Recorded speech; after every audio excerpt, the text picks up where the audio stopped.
हरिद्वार से अगली खबर है, जहां पर सोमवती अमावस्या पर महाकुंभ में शाही स्नान हो रहा है। साधु संतों ने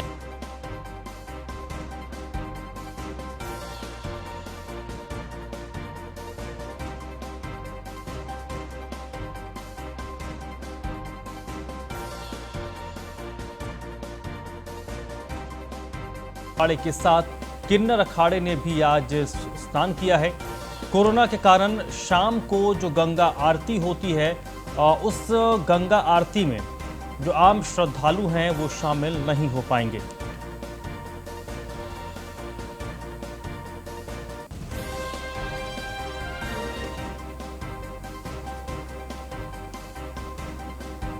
तो सोमवती अमावस्या के मौके पर ये शाही स्नान हो रहा है और निरंजनी अखाड़े ने आज सबसे पहले शाही स्नान किया। और विशेष तौर पर बात करें तो इस बार का जो महाकुंभ है वो कोरोना के काल में हो रहा है। साधु संतों में हालांकि उत्साह की कोई कमी नहीं नजर आ रही है, सभी ने आज आस्था की डुबकी लगाई है।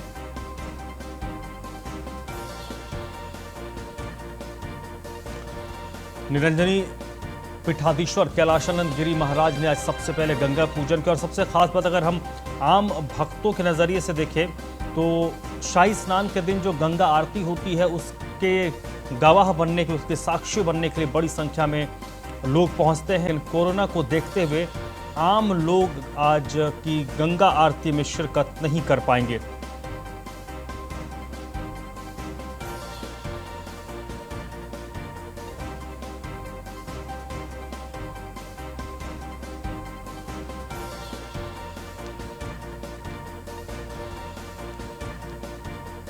तो हरिद्वार में सोमवती अमावस्या के मौके पर महाकुंभ में शाही स्नान हुआ। और सोमवती अमावस्या पर महाकुंभ में जो शाही स्नान होता है, और सिर्फ महाकुंभ के दौरान हर रोज आस्था की डुबकी लगाने के लिए श्रद्धालु पहुंचते हैं, लेकिन जिस दिन शाही स्नान होता है उस दिन आम दिनों की अपेक्षा थोड़ी भीड़ ज्यादा होती है। लेकिन ये जो आप तस्वीरें देख रहे हैं, आप पिछले कुछ कुंभ की तस्वीरों से अगर इसको तुलना कीजिएगा तो ये भीड़ कहीं ठहरती नहीं है। इसकी वजह है कि कोविड का दौर चल रहा है, कोरोना महामारी से दुनिया जूझ रही है। इस बीच कई सारी पाबंदियां आम भक्तों के लिए, श्रद्धालुओं के लिए लगाई गई है, जिसके कारण बहुत सारे लोग तो पहुंच ही नहीं रहे, जा ही नहीं रहे। 72 घंटा पहले आरटीपीसीआर टेस्ट की रिपोर्ट लेकर ही आप उत्तराखंड में दाखिल हो सकते हैं। ऐसे में लोगों की भीड़ काफ़ी कम है, उतनी भीड़ नज़र नहीं आ रही है। लेकिन फिर भी जो साधु संत हैं या फिर जो भक्त पहुंच पा रहे हैं, जो श्रद्धालु पहुंच पा रहे हैं, उनमें कहीं से भी उत्साह की कोई कमी नज़र नहीं आ रही।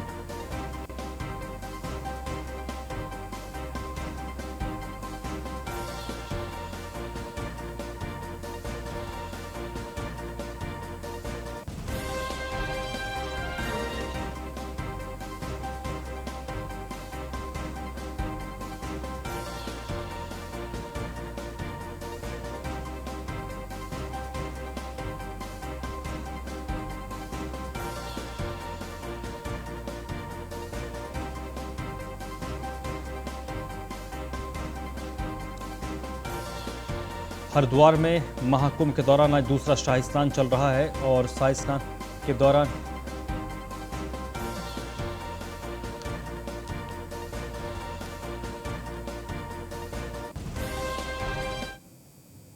वहीं हरिद्वार से अगली खबर है, किन्नर अखाड़ा प्रमुख की तबीयत बिगड़ गई है। लक्ष्मी नारायण त्रिपाठी की तबीयत खराब हो गई है।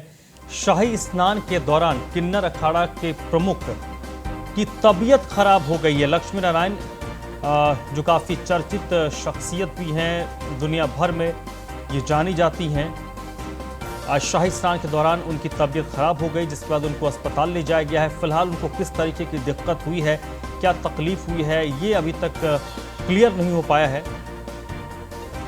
लक्ष्मी नारायण त्रिपाठी जो किन्नर अखाड़े की प्रमुख हैं, उनकी आज तबीयत खराब हो गई शाही स्नान के दौरान। लेकिन ये अभी तक स्पष्ट नहीं हो पाया है कि इनकी तबीयत जो खराब हुई है उसके पीछे वजह क्या है।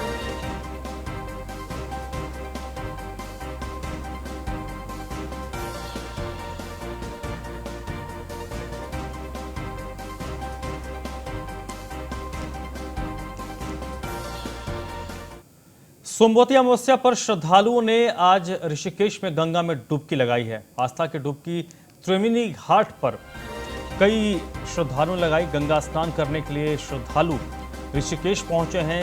स्नान के वक्त नियमों का भी सख्ती से पालन किया जा रहा है। ऋषिकेश में आज सोमवती अमावस्या के दिन प्रसिद्ध त्रिवेणी घाट पर लोगों ने स्नान किया, लेकिन कोरोना गाइडलाइन जारी होने के बाद घाट पर काफी कम संख्या में लोग नजर आए।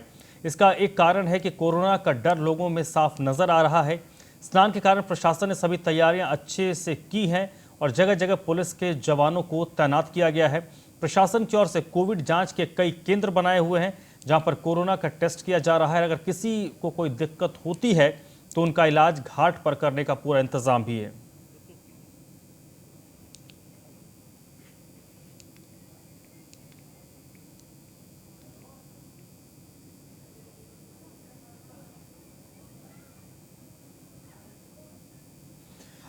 संजय शर्मा इस वक्त मेरे साथ ऋषिकेश से जुड़ चुके हैं फोन लाइन पर। इसी पर ज्यादा जानकारी के लिए संजय, हालांकि भीड़ तो बहुत ज्यादा नहीं है, लेकिन परंपरा उत्साह जितने भी लोग वहां पर हैं उनमें वो चीजें नजर आ रही हैं, उत्साह में कोई कमी नहीं है। जी हाँ, भीड़ भले ही कम है, लेकिन लोग बड़े श्रद्धा भाव से गंगा में स्नान कर रहे हैं और दान पुण्य कर रहे हैं और साथ ही कोरोना की गाइडलाइन का पालन भी कर रहे हैं।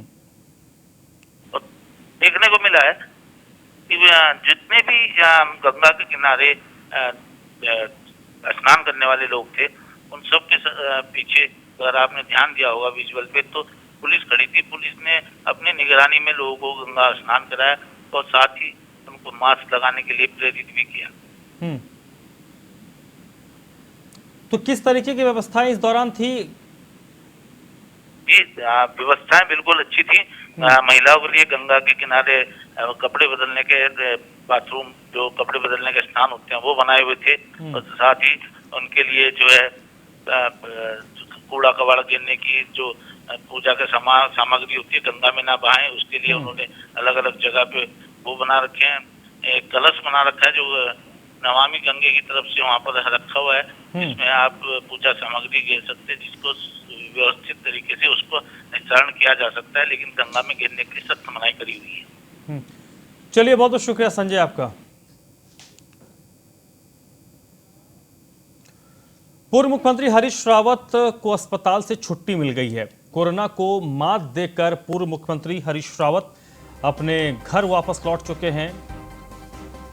छुट्टी के बाद हरीश रावत देहरादून स्थित अपने आवास पर पहुंच गए हैं और माना जा रहा है कि पूर्व मुख्यमंत्री सल्ट विधानसभा उपचुनाव में प्रचार भी कर सकते हैं। हालांकि इसकी गुंजाइश बहुत कम होती है, क्योंकि आज 12 तारीख है और 17 अप्रैल को सल्ट में वोट डाले जाएंगे और 15 तारीख को प्रचार प्रसार खत्म हो जाएगा। तो ऐसे में 3 दिन का वक्त बचता है।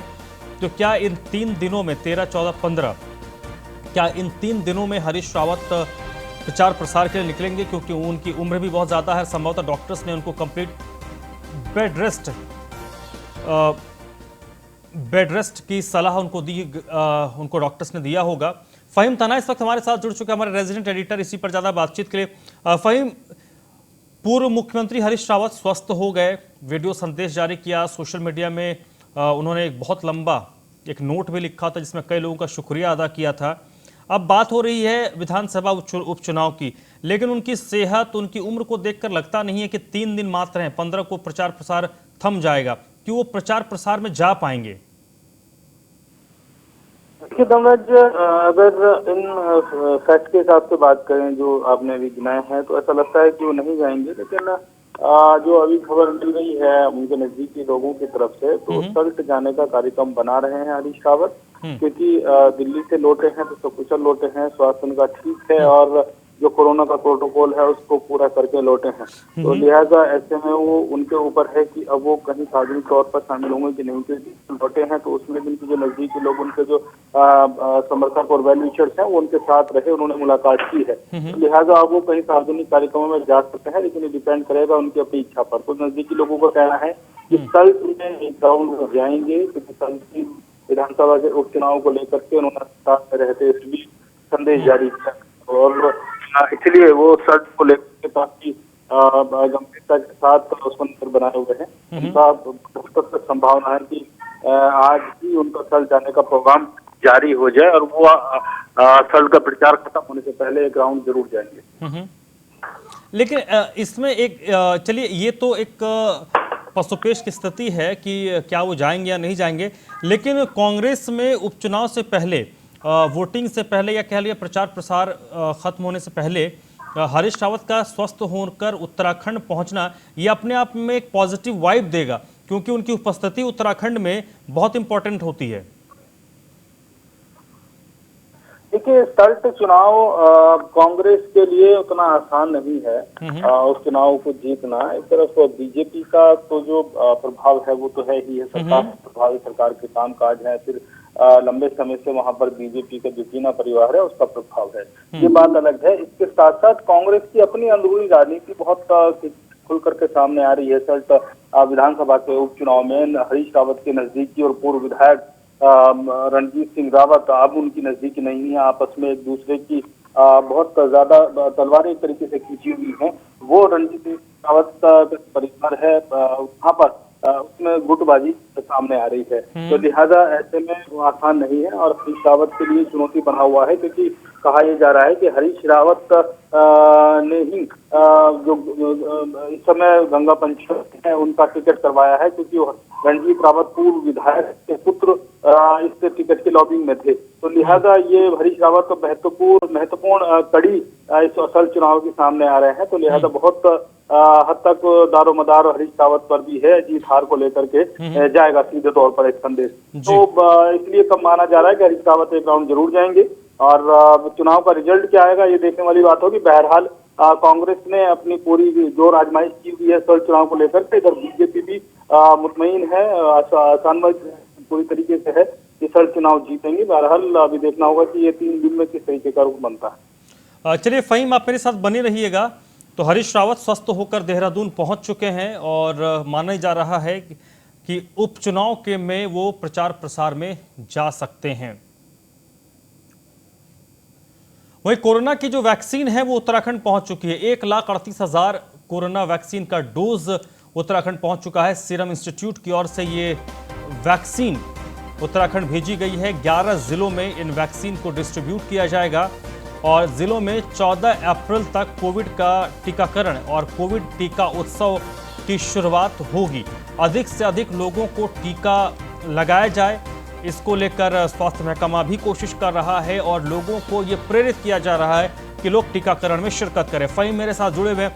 फ़हीम, 1,38,000 डोज उत्तराखंड पहुंचे हैं और उत्तराखंड में क्या, ये एक बड़ा इंपॉर्टेंट सवाल है कि क्या लोगों में वैक्सीन को लेकर कोई झिझक है या लोग लगवा रहे हैं वैक्सीन को सुरक्षित मानकर? देखिए रमराज, अब उस तरीके की झिझक नहीं है। शुरुआती चरण में जरूर था कि झिझक भी थी और जो कोरोना वॉरियर्स तो फ्रंटलाइन वर्कर्स थे जिनको चिन्हित किया गया था सबसे पहली चरण में, वो लगवा रहे थे, उनमें भी कहीं ना कहीं झिझक थी कि एक लगा ले तो फिर सब लगवाए उसके रिएक्शन देखने के बाद। लेकिन अब जो चरण चल रहा है इसमें इस तरह देखने में नहीं आ रही है। यहाँ तक कि जो हॉस्पिटल्स हैं, जैसे हम लगातार बता रहे हैं कि जो हॉस्पिटल्स में सेंटर्स बने हुए हैं कोविड वैक्सीनेशन के, इसके अलावा कैंप अलग अलग जगहों पर लगा जा रहे हैं। तो अभी वो झिझक उस तरीके की नहीं है, लोग इसमें खुद से शामिल हो रहे हैं और अपनी बारी का इंतजार कर रहे हैं और ऑनलाइन भी रजिस्ट्रेशन अपने जोमेटो वो कर रहे हैं और एक दूसरे से पूछ भी रहे हैं। तो अब कोविड वैक्सीन को लेकर के क्योंकि रिएक्शन उस तरीके के सामने नहीं आए जिस तरीके की पहले आशंकाएं थी कि भाई नई वैक्सीन है, क्या रिएक्ट करेगी बॉडी में, किस तरह से होगा, उसको तो अलग अलग सवाल आशंकाएं थी, वो अब लोगों में नहीं है और इसलिए अब वैक्सीनेशन तेजी से हो रहा है, सरकार उसमें प्रयास कर रही है, जो प्रेरित भी किया जा रहा है अलग अलग माध्यमों से। लिहाजा उस तरह की तस्वीर अब नहीं। चलिए, और फ़हीम आप मेरे साथ जुड़े रहिएगा। तो 1,38,000 जो वैक्सीन के डोज हैं वो सीरम इंस्टीट्यूट ने उत्तराखंड भेजे हैं। 14 तारीख से ये कोरोना वैक्सीन टीका उत्सव के तौर पर जो मनाया जा रहा है उसकी शुरुआत होगी। भारत सरकार द्वारा आयोजित कुंभ मेले के कार्यक्रम में मुख्यमंत्री आज जुड़े हैं। शिक्षा विभाग की ओर से इस कार्यक्रम का आयोजन किया गया। केंद्रीय मंत्री महेंद्र नाथ पांडे और रमेश पोखरियाल निशंक भी इस कार्यक्रम में शामिल हुए।